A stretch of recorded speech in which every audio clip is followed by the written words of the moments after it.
し波を揃えてゆこうお互いを信じ合う五人の仲間まるでスファイブに預けた命飛ぶぜ宇宙の果てまでもみんなの笑顔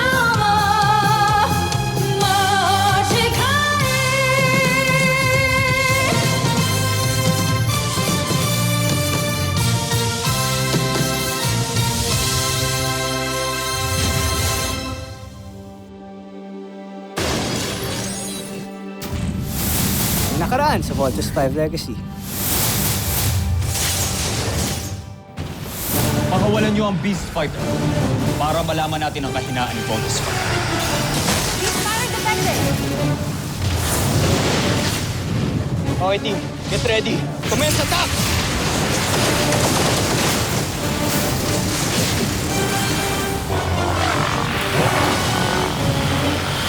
Exterminate na natin tong insekto ito. Let's vote! Ito na ang iniintay ko. Kitang-kita ang bawat imahe ng mga makina ni Voltes 5. Malaki ang matutulong nito sa ating pananaliksik. Ngayon, malalaman na natin ang sikreto ni Voltes 5.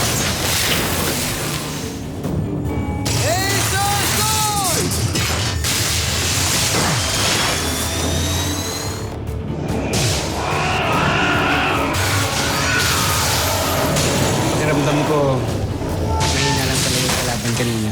Kaya mabilis namin silang natalo. Bakit nga kaya sila nagpadala ng ganong klaseng beast fight? Di ko kaya decoy o bait lang siya. I guess malalaman natin yan sa next encounter natin sa mga buzinya na ito. Gumagamit sila ng tinatawag nilang ultra-electromagnetic technology. At dito din dumadalo yung enerhiyang nagpapatakbo sa kanila. At ang enerhiyang yon ang nasagap natin nung hinahanap natin ang himpilan nila. Malamang, ito ay dala at ibinahagi ng iyong amang si Rodgar sa mga taga-Terra L2. At umaasa kung makakagawa kayo ng Beast Fighter na magdadala sa atin ng tagumpay. Pinuno! May mga kalaban! Mapagsakin ang kalasag! Juno, kailangan mo na tumakas.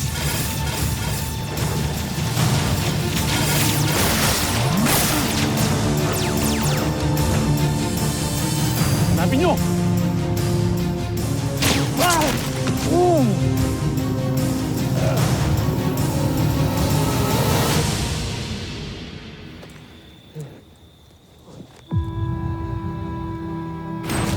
Hanga talaga ako si Rodgar. Pagkatapos ng koronasyong ito, hindi lang ministro, isang kaibigan ang itatawag ko sa iyo, kundi aking emperador. Rodgar? Buhay ka pa.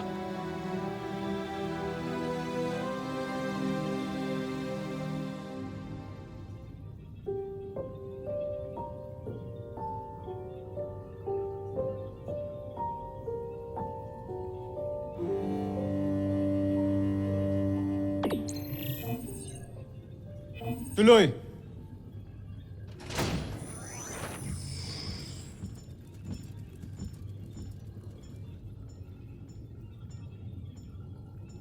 Jomfre. Prinsipe Santos, napag-aralan na namin ng husto ang Voltes 5. At ang tinatawag nilang ultra-electromagnetic technology.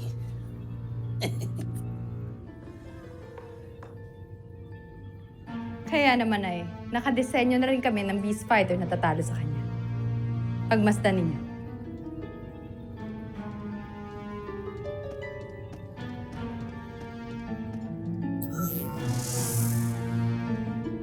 Ito sigurado na talaga kami. Hindi na tayo matatalo. Dahil ang Beast Fighter na nilikha namin ay may puwersa at lakas na tutumbas kay Voltes 5. At ang enerhiya ng Beast Fighter na to ang kokontra sa pagbuo ng 5 sasakyan ng kanilang pangunahing sandata. At ang enerhiya ng Beast Fighter na to ang hihigop sa enerhiya ng 5 sasakyan at ang kanilang mga piloto. Ito na ang pinakahinihintay kong pagkakataon. Ngayon, alam na natin ang paraan kung paano pigilan ang pagbuo ng Voltes 5. Mapagtatagumpayan na natin ang ating misyon. Mahusay ang ginawa mo, General Zhu. Isa kang magaling na general.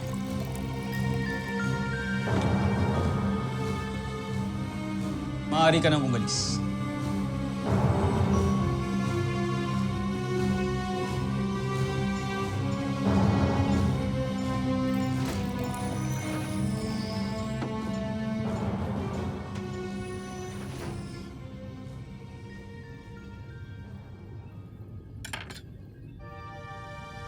Napakagandang punyal. Ngayon ko lamang ito nakita. Maaari ko bang malaman kung saan ito galing, Jongfer?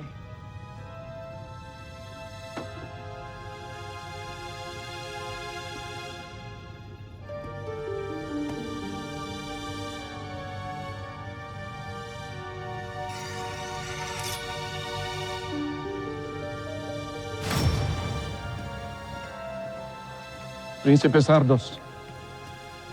Manggagamot. Paumanin. Nais ko ibigay sa iyong bagay na ito. Isang punyal. Yan ay pag-aari ng iyong ina, si Rosalia.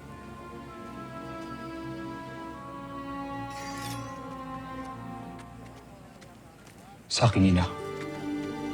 Nais nang ihandog yan sa'yo nung isinilang ka. Tanggapin mo bilang simbolo ng pagmamahal ng iyong ina. Pati na rin ng iyong ama. Sinusumpa ko ang aking ama.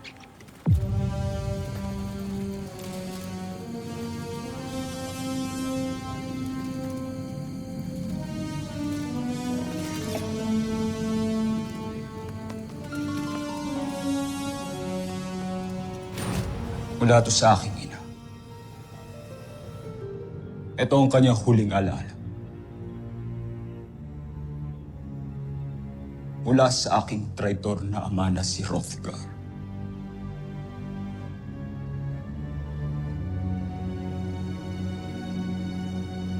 Kung mabubuhay muli si Hrothgar, hindi ako magdadalawang isip na gamitin ang punyal na ito para bawiin muli ang kanyang buhay.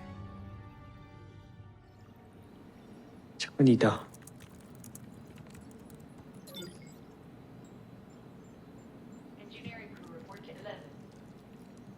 Wala ba talaga kayong nakitang pumatay kay Apable? Paulit-ulit na po namin tinignan lahat ng anggulo pero wala talaga kami nakita. Sino man yun, panigurado he knows his way around the campus eh. Hindi nyo naman may iwasan yung CCTV cameras kung hindi eh. Sino ba yan? Ganito, balitaan mo na lang ako kung merong development sa case ni Apable. Agad-agad, ha? Yes, sir. Yeah, good. Thank you, Steve. For what? For following up sa case ko. Alam ko naman na worried ka sa akin eh, so salamat sa concern. And to show my appreciation, treat kita sa dinner. Total, pupunta naman din ako sa town, nabibilin din ako, so tara.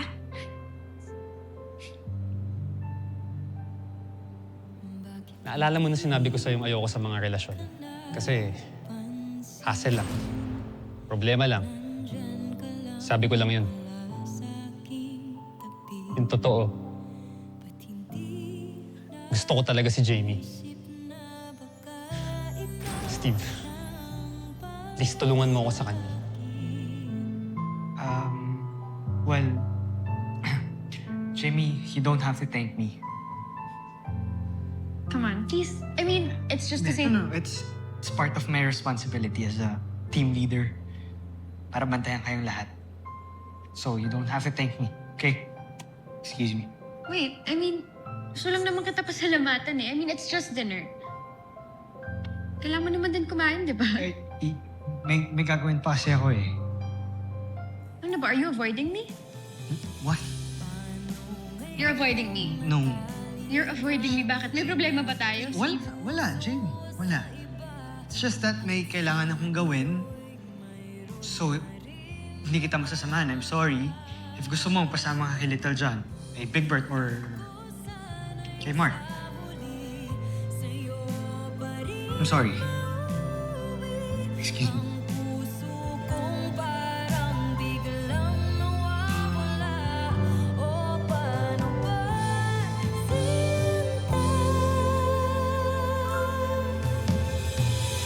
Ikaw sana ang nauna, sana'y sa'yo at di kanya ang puso.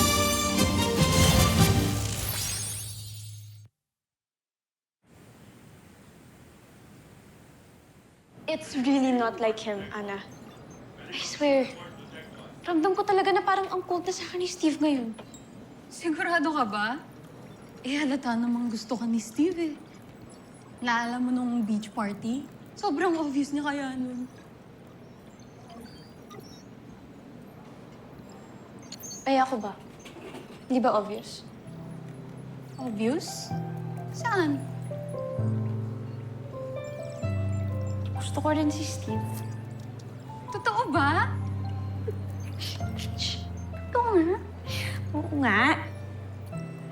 I really do like him, pero feeling ko kasi parang friend lang yung tingin niya sa akin ngayon eh.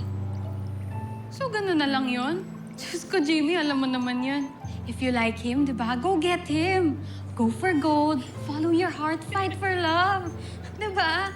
O ano, ilang cliche lines pa ba ang sasabihin ko para habulin mo si Steve? Kaya mo na yan. Ako bahala sa'yo.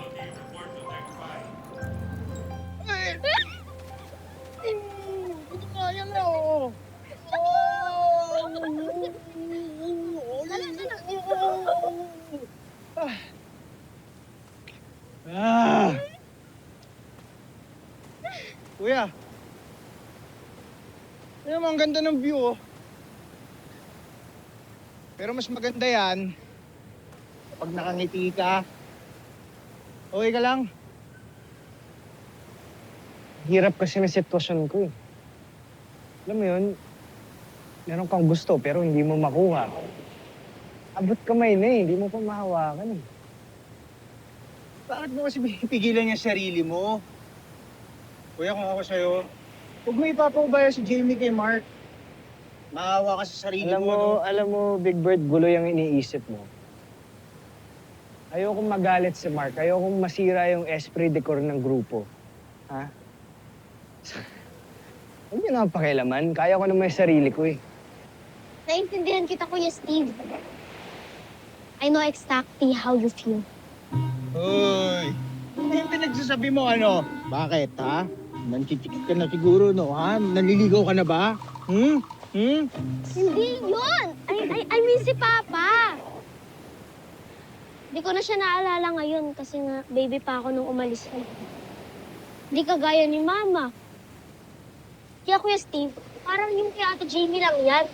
Hindi ko nga nasabi kay Papa kung gaano ko pa siya kamahal. Ah, yun naman pala yun, ha? Yun naman pala yun. Imalas mo talaga, eh, no? Ha? Big Bird, huwag mo nang asarin. Naasar mo to, eh.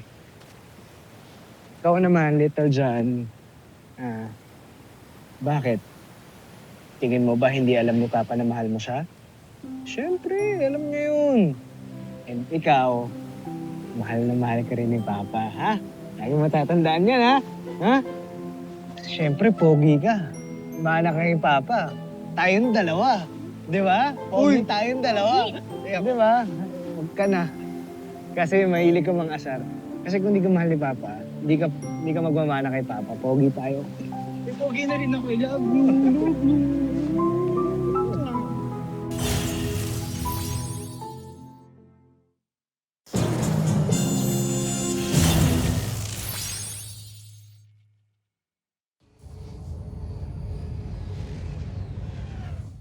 Nadakip niyo ba sila? Nasaan ang pinuno ng mga rebelde?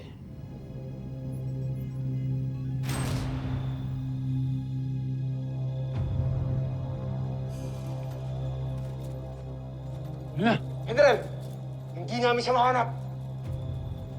Malalim na ang gabi. Hindi natin siya makikita pa. Magsibalik na kayo. Yes na, High General.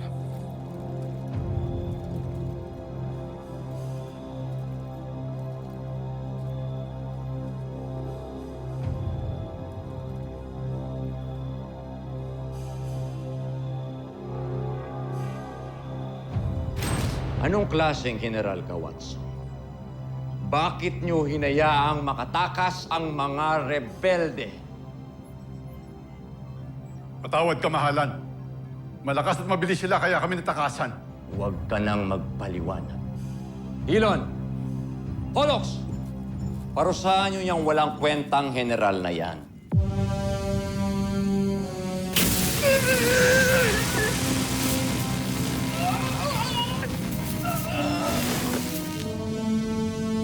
Yan ang dapat sa mga katulad mo. Omsak. Ilayo niyo yan sa akin.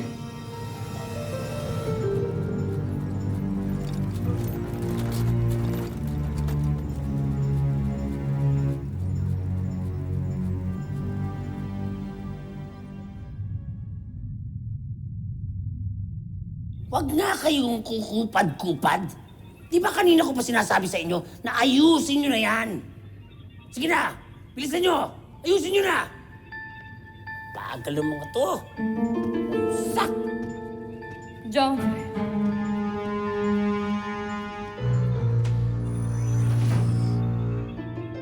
Jomfre, paumanhin. Ngunit anong ginagawa niyo rito? Papunta na kami sa punong bulwagan. Hindi na ako makapaghintay pa. Nais ko na makita ang magbibigay katuparan sa aking mga plan. Ito na! Sinamasuka!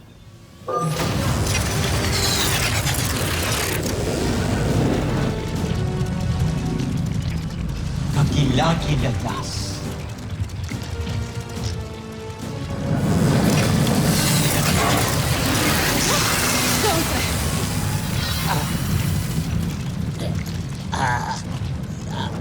Medyo nahuli ko sabihin sa inyo, pero talagang malakas ang kapangyarihan ni Namasuka kaya huwag kayo masyadong lalaki. Sige na, Masuka! Wasakin mo si Voltes 5! At kapag nangyari yun, mapapas sa atin ang buong Terra Erto.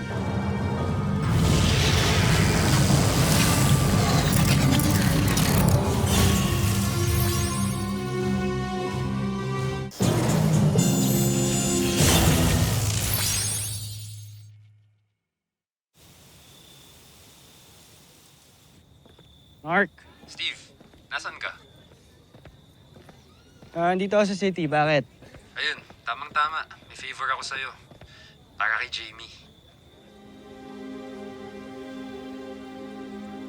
Kim, ano yan?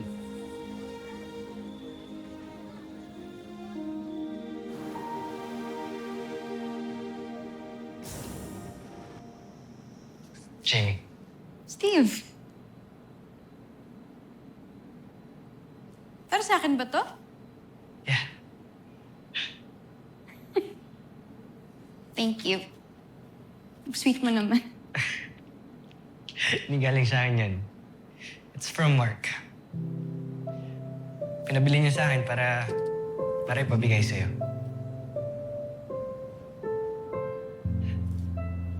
Sweet naman ni Mark. Ito lang ba yung pinunta mo dito? Yeah.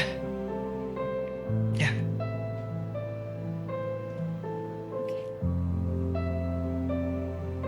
Good night. Good night. Bakit hindi ka napansin? Nandyan ka lang pala sa aking tabi. Ba't hindi naisip na baka ikaw na ang para sa akin? Kala kaibigan lang, pero parang nahulog na rin ba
Modestine! Suit up!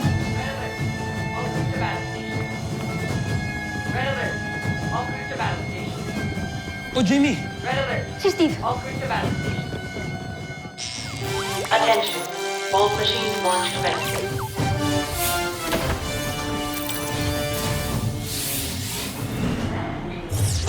Attention. Bolt machine launch commencing.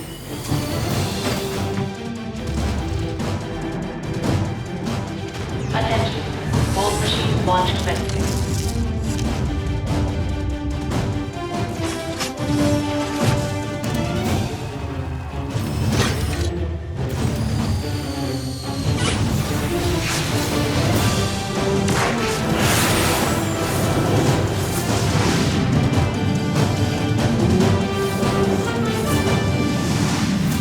Susunod sa Voltes 5 Legacy. Beast Fighter, dead ahead. Kakaiba naman yung form ng Beast Fighter na to. Ito yan eh! Nagugutom tuloy ako! Lagi ka namang gutom, kuya. Team, full spread attack. Ito na ang pinakahinihintay nating sandali. Zul! Ngayon na! Nasusunod, Prinsipe Sardos. Richard, bakit hindi makapag-volte ng team? Na-compromise na ang electromagnetic force. Ano nangyari? Ito dyan, report. Ayaw mag-engage ng bolt-in sequence natin. Wasakin mo ang Voltes 5. Nabasuka! Huwag mo lang patagalin. Pasukahin mo na.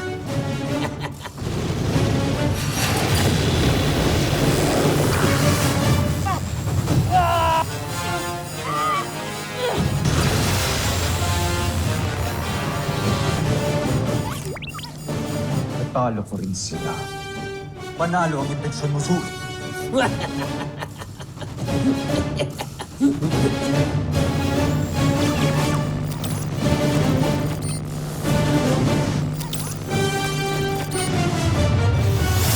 Oya ni hakureta